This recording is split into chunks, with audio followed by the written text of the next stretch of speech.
20,000 मतं शेवटच्या 3 दिवसामध्ये आमदार साहेबांच्या झोळीत गेले आणि म्हणून त्यांना एवढा मोठा नेतृत्व यश मिळालं, म्हणून त्यांनी तिसऱ्यांदा हॅट्रिक झाडली. त्याच वेळेस इलेक्शन मध्ये काय म्हणत होते, जर तुम्हाला आप्पासाहेब एवढीच तुम्हाला घमेंड होती, एवढीच ताकद होती, तर त्यावेळेस मी तुम्हाला उघडपणे चॅलेंज केलेलं होतं की भारतीय जनता पार्टी बोलत होती. मी त्यांना 2 प्रकारचे चॅलेंज केले होते. मी त्यांना म्हटलं होतं की वरती कळवा, जर तुम्हाला वाटत असेल तर वरती कळवा की पाचोरा भडगाव विधानसभा ही मैत्रीपूर्ण लढत होऊन जाऊ दे. एका बाजूने तुम्ही तिकीट घ्या, भारतीय जनता पार्टीचं कमळ घेऊन मी उभा राहतो. त्यांना दुसरं मी चॅलेंज केलं होतं की एकतर तुमच्यात खरंच ताकद असेल ना, तर तुम्ही पण अपक्ष उभं राहा आणि मी पण अपक्ष उभं राहतो. दूधच्या दुधारी पाणी का पाणी होऊन दाखवतो. खोट्या वर्गना करायच्यात. भाऊ ते आपल्या संस्थांबद्दल बोलले त्यांच्या इलेक्शन्स मध्ये की हे सगळे बसलेले इथे संस्थानिक आहेत, सगळे शिक्षण संस्था चालवतात. आप्पासाहेब माझी संस्था माझ्या वडिलांनी उभी केली आहे 2019 म्हणजे त्याला तो 20-25 वर्ष झाली. मी ती आता झालेली संस्था नाही आहेत. दिलीप भाऊंची संस्था आहेत, 50-50 वर्ष झालेली जुनी संस्था आहेत. ताईंची संस्था आहेत, यालाही 15 वर्ष झालेली आहेत. ताई तर सीबीएसई स्कूल चालवतात. त्याचा आणि याचा काहीच विषय नाही, त्या संस्थेचा काहीच विषय नाही. मग आमच्या संस्थानिकबद्दल बोलतात. आम्ही ही आमच्या स्वकष्टाने आणि चांगल्या पद्धतीत तयार केलेल्या संस्था आहेत. पण तुम्ही आता संस्था सुरू केल्यात. तुम्ही कशा संस्था सुरू केल्यात? तुम्ही राजकारणाचा आता फायदा घेतलात आणि तेव्हा तुम्ही संस्था सुरू केल्यात. आम्ही राजकारण म्हणून संस्था केल्या नव्हत्या. भाऊ बरोबर आहे ना? आपण राजकारण म्हणून संस्था द्यायला येते का? बिलकुल नाही. तुम्ही आता संस्था केल्या, मूकबधीर शाळा सुरू केली, आता इकडे नवीन इंग्लिश मीडियम सुरू करतायत, अजून दुसरी कुठली तरी संस्था तिथे सुरू केलेली होती. काय केलं 2019 साली त्यांना कळालं की थोडक्या मताने पडलेत.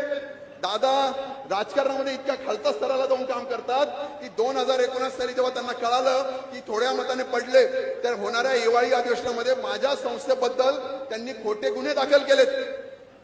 आणि कोविडचा काळ लागला होता. मला खूप वाईट वाटतं आमदार साहेब, कोविडच्या काळामध्ये सगळं जग लॉकडाऊन मध्ये होतं आणि तुम्ही माझ्या घरी गाडी पाठवली, ती पोलिसांची गाडी त्यांनी माझ्या घरी पाठवली आणि माझ्या म्हाताऱ्या आई वडिलांना पकडण्याकरता जे संस्थेचे अध्यक्ष आहेत, ज्यांचं वय 70 पेक्षा जास्त आहे, यांना पकडण्याकरता तुम्ही गाडी घरी पाठवली पोलिसांची. इतक्या खालच्या लेवलला जाऊन तुम्ही राजकारण करतात. मला न्यायदेवतेवर विश्वास होता. मी गिरीश भाऊंकडे गेलो नाही, मंगेश दादांकडे गेलो नाही, पण मी कोर्टात गेलो. मी तुम्हाला अभिमानाने सांगू शकतो की माझ्या संस्थेवर टाकलेले सगळे खोटे गुन्हे होते, ते पोलिसांमध्ये सुद्धा सिद्ध झाले नाही, ना कोर्टात राहू शकले नाही. अशा पद्धतीने तुम्ही काम करतात. आणि काय कळवळा आलाय म्हणे, दंड थोपटतात. काय दंड थोपटतात. शेतकऱ्यांबद्दल बोलले की मी बच्चू कडूचं समर्थन करतो. दादा म्हणाले की मी बच्चू कडूचं समर्थन करतो. देवेंद्र फडणवीस म्हणे जे आमदार झालेत ते दुर्भाग्याने झालेत. अरे 2019 साली जेव्हा तुम्ही भारतीय जनता पार्टीच्या याच्यामध्ये युतीमध्ये निवडून आल्यात आणि त्यावेळेस तुम्ही काय केलं? तुम्ही ती युती तोडली आणि काँग्रेस बरोबर जाऊन बसले. म्हणजे गद्दारी कोणी केली? कोणी खंजीर खुपसला होता? भारतीय जनता पार्टीमध्ये त्यांनी खुपसला होता ना. आणि म्हणाले की बा देवेंद्र फडणवीस दुर्भाग्यपणे मुख्यमंत्री झाले. अरे ज्याच्याकडे 105 आमदार 16 अपक्ष आमदारांचा पाठिंबा होता, त्या माणसाने तुमच्या नेत्याला मुख्यमंत्री केलं. राजकारणामध्ये असं कुठलंच उदाहरण आपल्याला दिसणार नाही. अशा पद्धतीमध्ये देवेंद्र फडणवीस हे झाले. आणि तुम्हाला मागच्या वेळेस जो 3-4 हजार निधी मिळाला ना, त्यावेळेस अर्थमंत्री कोण होते? देवेंद्र फडणवीस साहेबच होते. त्यांच्या जेव्हा सह्या होत होतात ना, तेव्हाच तुम्हाला ते निधी मिळत होता. बोलायला खूप आहेत, सगळं काही आहे, पण आमदार साहेब खालच्या पातळीवर जाऊन तुम्ही कधीच बोलू नका. शेतकऱ्यांबद्दल कळवा दाखवायची गरज नाही. मागच्या 5 वर्षामध्ये पीक विमा जर काही शब्द असेल ना, तर पाचोऱ्याच्या शेतकऱ्यांना अमोल शिंदेने दाखवलाय. त्यांच्यापर्यंत मी प्रत्येक वेळेस रस्त्यावर जाऊन थांबला. 5 वर्ष 10 वर्ष झाले तुम्ही होतात. एकदा सुद्धा तुम्ही शेतकऱ्यांच्या पीक विम्याबद्दल बोलले नाही. कुठल्या गोष्टी तुम्ही केलेल्या नव्हत्यात. बाजूचा तालुका आहे, मला तो मागच्या 2 वर्षापूर्वीच आठवतो. मंगेश दादा आपण भेटलो होतो. मागच्या वेळेस कोरडा दुष्काळ पडला होता. मंगेश दादांनी त्यावेळेस तिथल्या असलेल्या प्रशासनाला हाताशी धरून त्यांचा तालुका दुष्काळग्रस्त जाहीर करून घेतला. त्यांना सेंट्रलचं विशेष पॅकेज मिळालं आणि जवळजवळ 160-200 कोटी रुपये तिथल्या शेतकऱ्यांना मिळाला. पण आपला तालुका खरा दुष्काळग्रस्त असताना सुद्धा पाचोरा भडगाव तालुका मान्य आमदारांना दुष्काळग्रस्त घोषित करता आला नव्हता. आणि आता काय झालंय? आता ओला दुष्काळ झालाय. आजही कालपर्यंत पाऊस पडतोय. आपला इथला शेतकरी हवालदिल झालेला आहे. कापसाला भाव मिळता काही माहित नाही, चांगलं उत्पन्न होणार नाहीये, सगळ्या पिकांचं नुकसान झालेलं आहे. आणि काय म्हणतायत की आता आम्हाला चांगली निधी मिळत नाही. बच्चू कडून बरोबर आहे.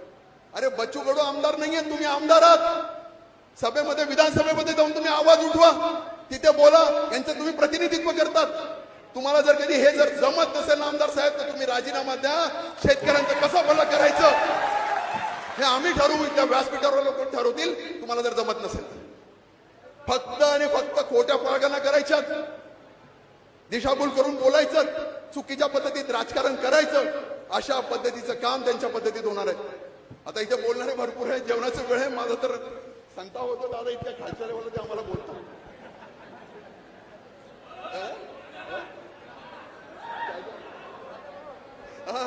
3 तासाचा पिक्चर होऊन जाईल, वेळ झाला। मी तुम्हाला या निमित्ताने एवढंच सांगू इच्छितो की आपण परिवर्तनाकरता इथे जमलेलो आहोत। मनामध्ये थोडा सुद्धा डाऊट राहू नका। दिलीप भाऊ हे माझे वडीलधारी राजकारणातले आहेत, त्यांच्या नेतृत्वामध्ये मी काम करणार आहे। ताई माझी बहिणीसारखी आहे, मी तिच्याबरोबर राहून काम करणार आहे।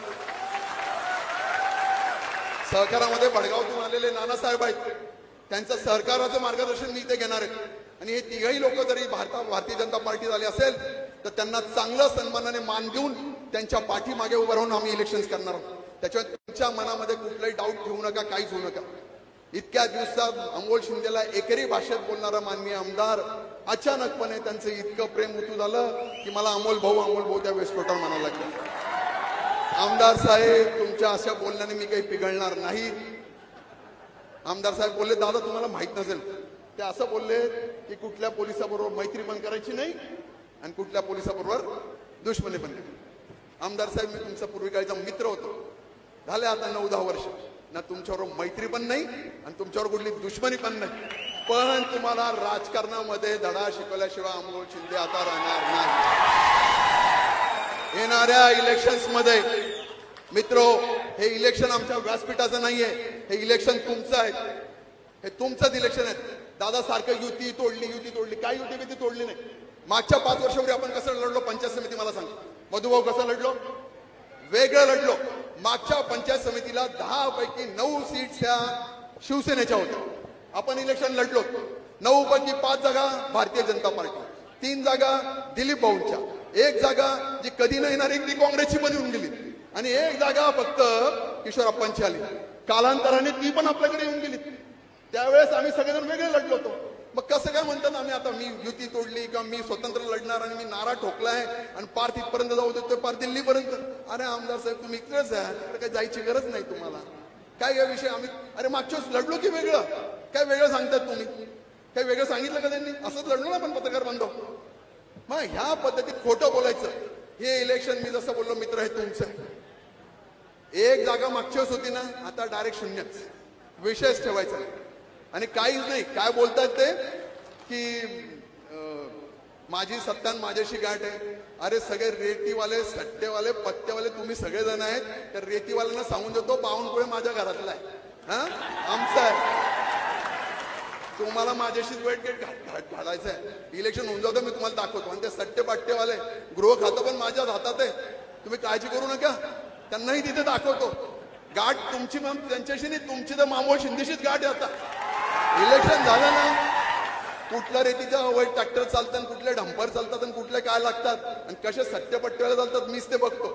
काही गरज नाही। अरे आपण रस्त्यावर उभं राहिलं, मंगेश दादा रस्त्यावर उभं राहतात, सगळ्या गोष्टी एका मिनिटात कार्यक्रम करंट लावून टाकतात, आणि आता दादा आपल्या बरोबर घाबरायचं कारण नाही काय? त्याच्यामुळे मित्रो, हे इलेक्शन तुमचं आहे, खांद्याला खांदा लावून चला। तिघही नेते आम्ही एकत्र झालेलो आहोत, कुठल्याही मनामध्ये शंका कुशंका ठेवू नका। आमदारांना विष पेरण्याचं खूप चांगलं जमतं, राजकारणाचे छक्के पंजे त्याला चांगले जमतात, पण आपण सर्वसामान्य प्लेन नागरिक आहोत, मन स्वच्छ असलेलं लागायचं। कुठल्याही त्यांच्या छक्क्या पंजाला घाबरायचं नाही, पूर्ण ताकदीने इलेक्शन करायचं। जो कोणी उमेदवार नगरपालिकेमध्ये आणि पंचायत समितीमध्ये, जिल्हा परिषदमध्ये पक्ष म्हणून दिला जाईल, त्याच्या पाठीमागे ताकदीने उभं राहून यावेळेस पूर्णपणे 10च्या 10 पंचायत समिती, 5च्या 5 भडगाव पाचोऱ्यामधल्या जिल्हा परिषद ह्या आपल्याच राहतील आणि नगराध्यक्ष पण आपलाच राहील, हे मी ठाणपणे सांगतो। जास्त न बोलता पुन्हा एकदा आपल्या सगळ्यांची रजा घेतो। आमदार साहेबांना परत येणाऱ्या इलेक्शन मध्ये चांगल्या काही गोष्टी राहून गेल्या तर सांगेल, त्याला जास्त वेळ न घेता थांबतो। चांगल्याने सगळ्यांनी जेवणाचं सगळंच बंद होऊन जाईल, काही अडचण नाही. थांबतो. जय हिंद, जय महाराष्ट्र. धन्यवाद. धन्यवाद अमोल भाऊ. यानंतर एका अभिमानास्पद व्यक्तिमत्वाचा आपण गौरव करणार आहोत.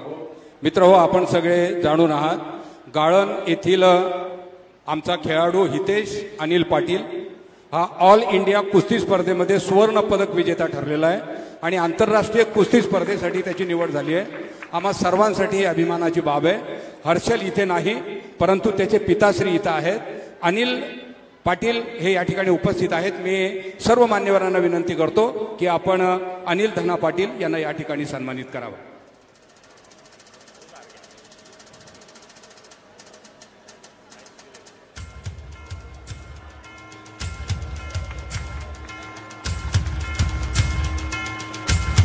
यानंतर पंढरपूर या ठिकाणी होणाऱ्या व्हॉइस ऑफ मीडियाच्या राज्य अधिवेशनाच्या लोगोचं प्रकाशन मान्यवरांच्या हस्ते होईल. मी व्हॉइस ऑफ मीडियाचे पदाधिकारी आणि सदस्यांना विनंती करतो आपण मंचावर जावं आणि मान्यवरांच्या हस्ते लोगोचं प्रकाशन करावं. मी मान्यवरांनाही विनंती करतो की आपण या लोगोचं प्रकाशन करावं.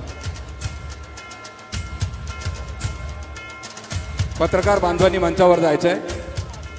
मान्यवरांकडे लोगो सुपूर्त करायचा आहे, त्याचं प्रकाशन आपण करूया.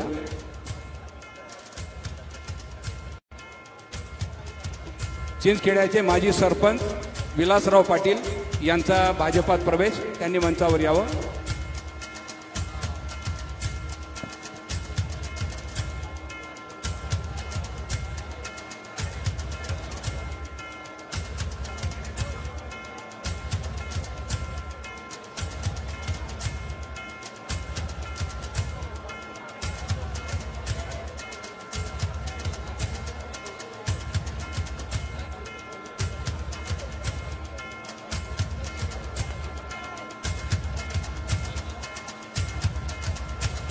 मान्यवरांच्या हस्ते व्हॉइस ऑफ मीडिया अधिवेशनाच्या लोगोचं प्रकाशन या ठिकाणी संपन्न होतं आहे. पंढरपूर या ठिकाणी अधिवेशन पार पडतं आहे, त्याच्या लोगोचं प्रकाशन या ठिकाणी मान्यवरांच्या हस्ते.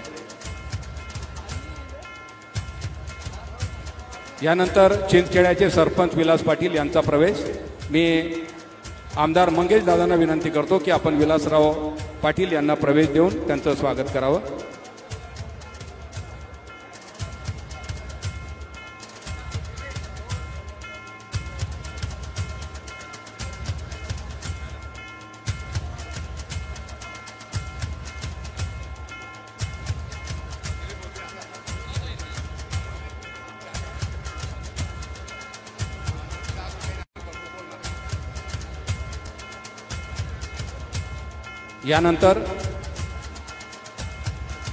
यानंतर आपल्या विधानसभा मतदारसंघाचे माजी आमदार भाजपा नेते दिलीप भाऊ वाघ आपल्याशी संवाद साधतील.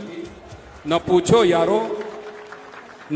यारो मेरी मंजिल क्या है, अभी तो नए सफर का इरादा किया है, न रुकूंगा. आवडते प्रमुख मार्गदर्शक उपस्थित सगळेच भारतीय जनता पक्षाचे पदाधिकारी आणि मित्रांनो, मला कल्पना आहे की बराच वेळ झालेला आहे. जवळपास 10-10:30ची वेळ होती आणि आपले प्रवेश देखील भरपूर झाले आणि वेळ देखील झालेला आहे आणि अजून आपल्याला जिल्हाध्यक्ष, आमदार साहेब आणि खासदार साहेब मार्गदर्शन करणार आहेत. मी थोडक्यात आपल्याला सांगेन की नगरपालिकेची निवडणूक घोषित झालेली आहे. आता 2-2.5-3 महिने या निवडणुकीला सामोरे जायचं. म्हणायचं आहे की मागच्या सुरुवातीला 2-2.5 कोटी, नंतर तो आकडा जवळपास 9 कोटीपर्यंत गेला. तो जो काही घोटाळा झालेला आहे त्या घोटाळ्या संदर्भामध्ये आमदार आजपर्यंत गप्प का बसलेले आहेत याचं उत्तर आमदारांनी या ठिकाणी द्यावं. मी गेल्या 15 दिवसापूर्वी देखील पत्रकार परिषदेत बोललो की त्यांचे पदाधिकारी का त्यांचे कार्यकर्ते त्याच्यामध्ये गुंतलेले आहेत. 2 कोटीपासून तर 9 कोटीपर्यंत हा आकडा गेलेला आहे. मंगेश दादा, मी पत्र तयार केलेलं आहे. आपल्याला त्याची SIT चौकशी लावायची आहे. मला कालच मला माहिती मिळाली की तहसीलदारांचं निलंबन आता होत आहे, परंतु हा कालखंड मागचा 7-8 वर्षाचा आहे. अनेक गरीब शेतकऱ्यांचं अनुदान लाटलं जात आहे. त्याचे कार्यकर्ते हा उद्योग करत आहेत आणि आमदार मात्र तोंडावर चुप्पी साधून बसलेले आहेत. आणि म्हणून त्याचं उत्तर आमदारांनी द्यावं. आमच्यावर काय आरोप करतात? आम्ही स्वस्तात आलं, आम्हाला असं करू, यांना अटक व्हायच्या भीतीने, त्याच्या भीतीने हे इकडे पण आले, हे भाजपात प्रवेश केला. अरे बाबा, अटक होण्याची भीती आमच्यापेक्षा आता तुला जास्त आहे. कारण मी तुम्हाला थोडक्यात सांगतो, 2014 मध्ये जेव्हा आमदार झाले तेव्हा यांची संपत्ती होती 5,71,44,319 रुपये. नंतर झाली यांची 2019च्या निवडणुकीत 10,43,78,604 रुपये, म्हणजे दुप्पट झाली. ठीक आहे, 14 ते 19 मध्ये दाम दुप्पट जसं बँकेचं होतं तसं आपण समजून घेऊ. परंतु पुढे या 2024 मध्ये यांची संपत्ती झाली 13,14,49,551 रुपये, म्हणजे 10 पटीने वाढ. कोणतं वर्ष? 1924. असं काय घडलं 19 ते 24 मध्ये? असं काय घडलं की तुमची संपत्ती 10 पटीने वाढते? आम्हीही राजकारणात आहोत. आमचीही संपत्ती बघा, माझी 19ला होती 7,43,00,000 रुपये, 19च्या निवडणुकीत होती 4,10,00,000 रुपये आणि 24च्या निवडणुकीत होती 3,63,00,000 रुपये.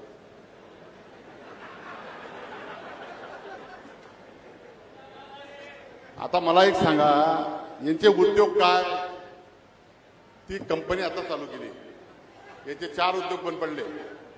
एक आधी मातोश्री बिअर बार यांचा बंद पडला, मातोश्री ट्रेडिंग कंपनी याची बंद पडली, मातोश्री यांची जिनिंग ट्रेडिंग बंद पडली मार्केटची, नंतर जिनिंग होती उसरडीला ती बंद पडली.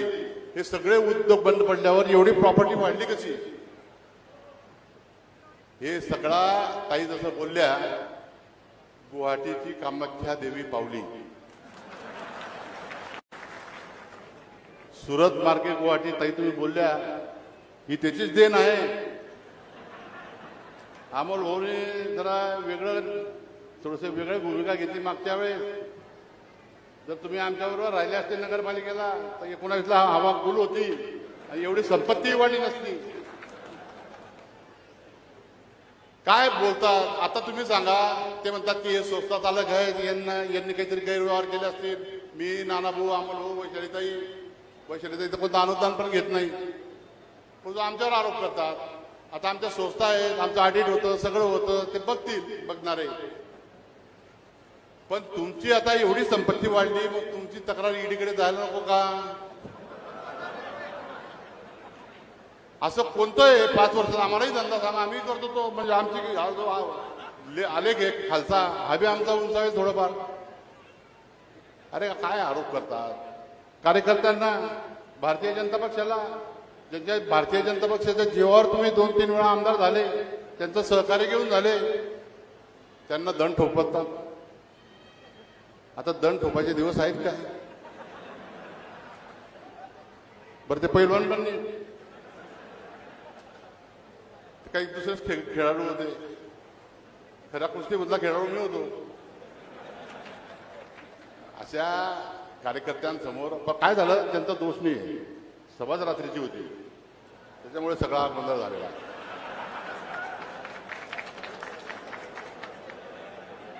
दादा, काल परवाचं नुकसान झालं आमच्या या तालुक्यामध्ये.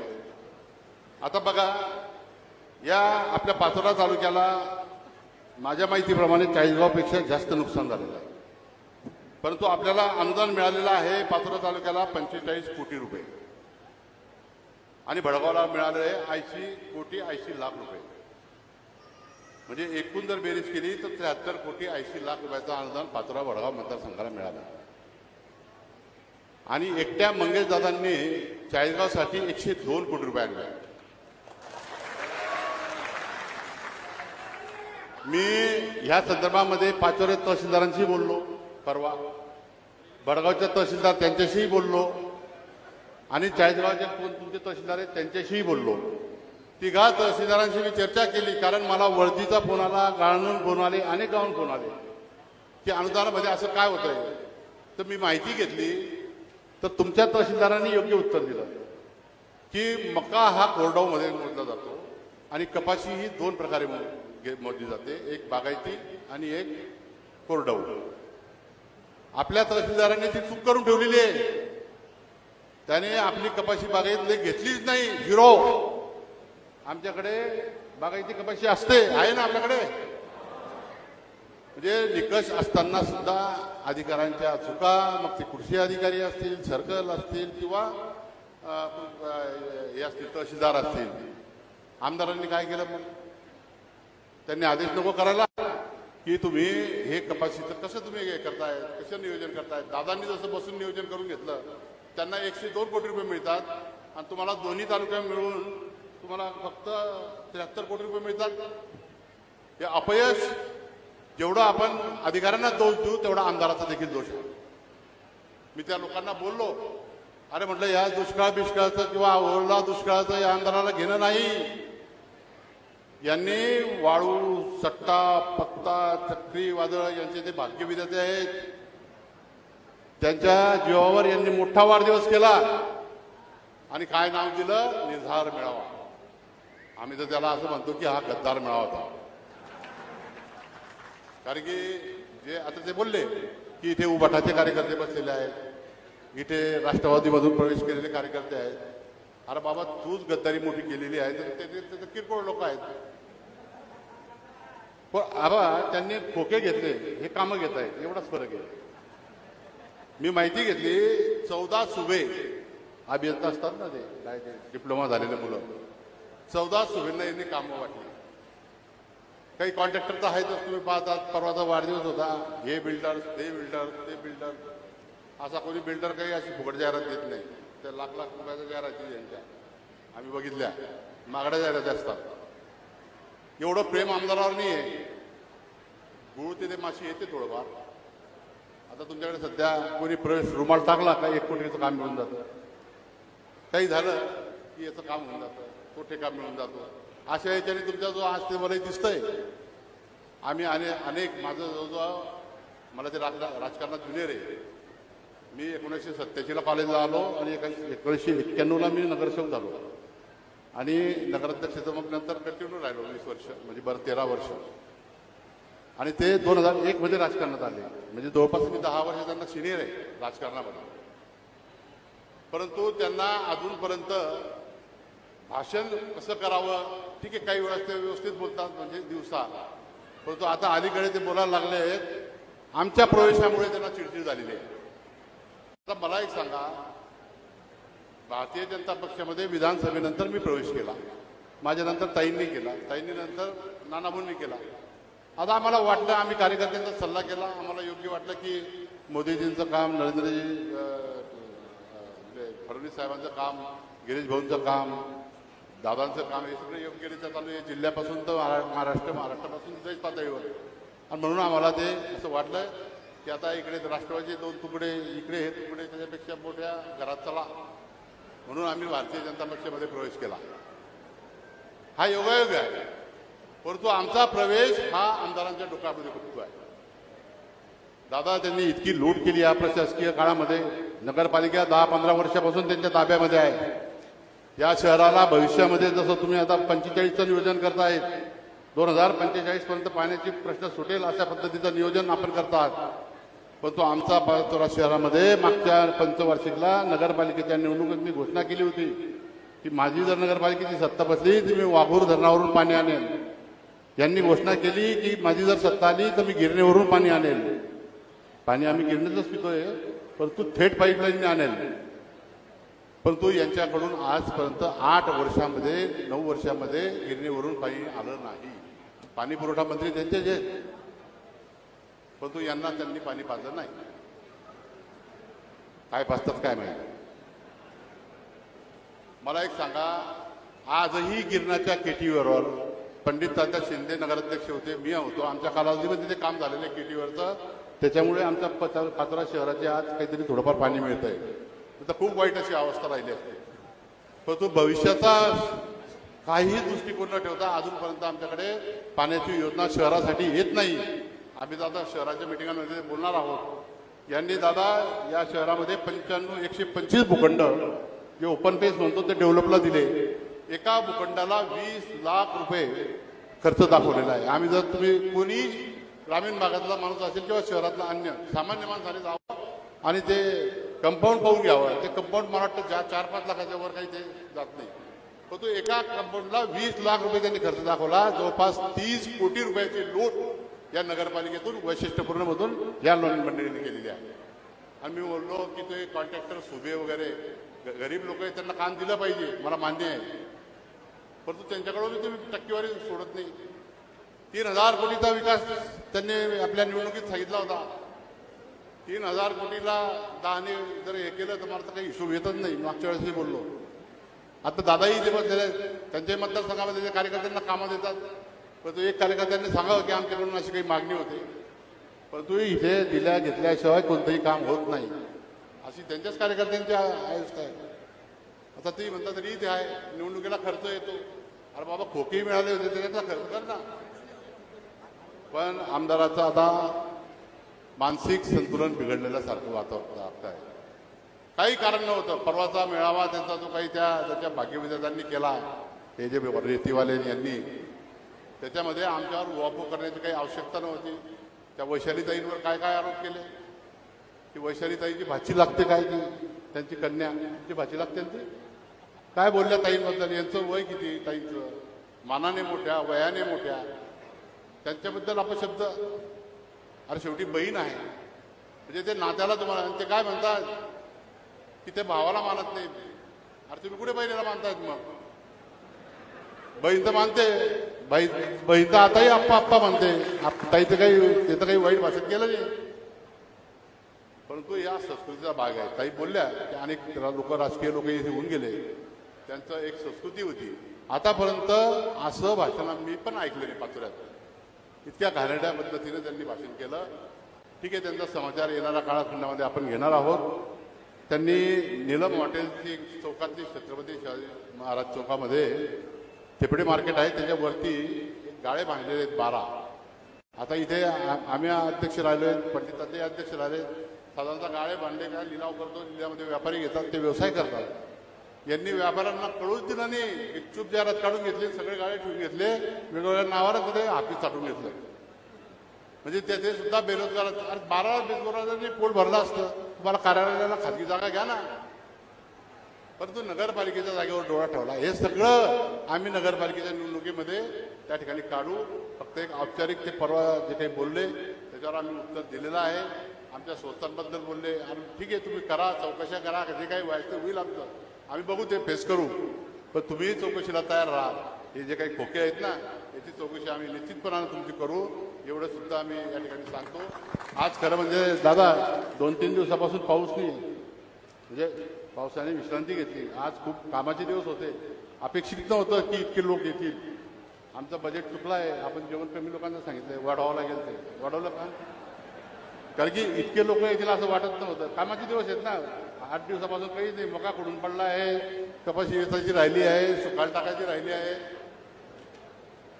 तर मित्रांनो, शेतकऱ्यांच्या प्रश्नांकडे किंवा शहरातल्या जनतेकडे किंवा कोणाच्या समस्यांकडे सतत दुर्लक्ष या आमदारांचं राहिलेलं आहे. स्वतःचा स्वार्थ, मी आणि माझे कार्यकर्ते, मी आणि माझा परिवार, एवढाच त्यांचा विषय राहिलेला आहे. येणाऱ्या कालखंडामध्ये नगरपालिका असेल, जिल्हा परिषद असेल किंवा पंचायत समिती असेल, या निवडणुकीमध्ये सुरुवात आपल्याला नगरपालिकेपासून करावं लागेल. पाचोऱ्याची नगरपालिका आहे, भडगावची आहे. इथे परिवर्तन झालं की मग जिल्हा परिषद, तिथे परिवर्तन झालं तर मग काय, मग विधानसभा. नक्की.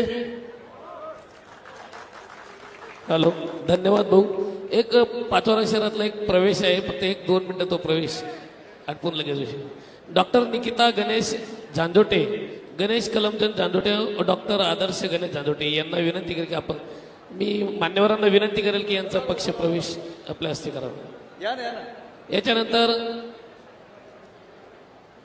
जिल्हाध्यक्ष आदरणीय डॉक्टर राधेश्यामजी चौधरी साहेब यांना विनंती करतो की आपण आपलं मार्गदर्शन या ठिकाणी करावं.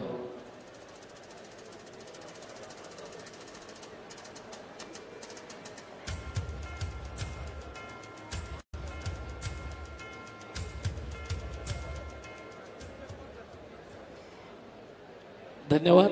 यानंतर आदरणीय जिल्हा अध्यक्ष डॉक्टर साहेब. स्थानिक स्वराज्य संस्थांच्या मोहिमेवर जाण्याच्या आधी सगळेजण निर्धाराने प्रचंड आवाजाने या युद्धाचा आपण आगाज करूया. सगळेजण घोषणा द्यायची विनंती करतो. बोलो भारत माता की, भारत माता की, वंदे वंदे. भूक लाग जाए जेकर बोरे. छत्रपती शिवाजी महाराज की, छत्रपती शिवाजी महाराज की. भारतीय जनता पार्टीचा, भारतीय जनता पार्टीचा. आमचे नेते आदरणीय गिरीश भाऊ महाजन यांच्या मार्गदर्शनाखाली पाचोऱ्यामध्ये स्थानिक स्वराज्य संस्थांच्या निवडणुकीच्या पार्श्वभूमीवर आयोजित करण्यात आलेल्या या परिवर्तन मेळाव्याच्या अध्यक्षस्थानी असलेल्या आमच्या भगिनी संसद रत्न खासदार स्मिताताई वाघ या जिल्ह्यात आणि संपूर्ण महाराष्ट्रामध्ये आपल्या 6 वर्षाच्या कारकिर्दीमध्ये एक वेगळी छाप टाकणारे जळगाव जिल्ह्याचे नेते, चाळीसगावचे तरुण, तडफदार, जबाबदार, रुबाबदार आमदार मंगेशदादा चव्हाण, पाचोऱ्याचे आमचे नेते आदरणीय दिलीप भाऊ वाघ, अमोलदादा शिंदे, आदरणीय वैशालीताई, जिल्ह्याचे माझे पदाधिकारी मधुभाऊ काटे, अमोल नाना, त्याचबरोबर व्यासपीठावर आसनस्थ असलेले सर्व सन्मान्य पदाधिकारी आणि समोर बसलेले भारतीय जनता पार्टीचे सन्मान्य पदाधिकारी बंधू आणि भगिनींनो, कोणत्याही निवडणुकीला साहापूर्वक जात असताना एखाद्या मोहिमेप्रमाणे आणि युद्धाप्रमाणे त्याची तयारी केली पाहिजे. जेव्हा केव्हा आपली तयारी ही उत्तम असते तेव्हा कोणत्याही मोहिमेमध्ये यश मिळण्याची शक्यता ही जास्त असते. जेव्हा आपल्याला रणात जिंकायचं असतं त्याच्या आधी आपल्याला मनात जिंकायला लागतं आणि जे कोणी आपल्या मनात जिंकतात ते नेहमी रणात जिंकतात. या ठिकाणी बसलेला भारतीय जनता पार्टीचा संपूर्ण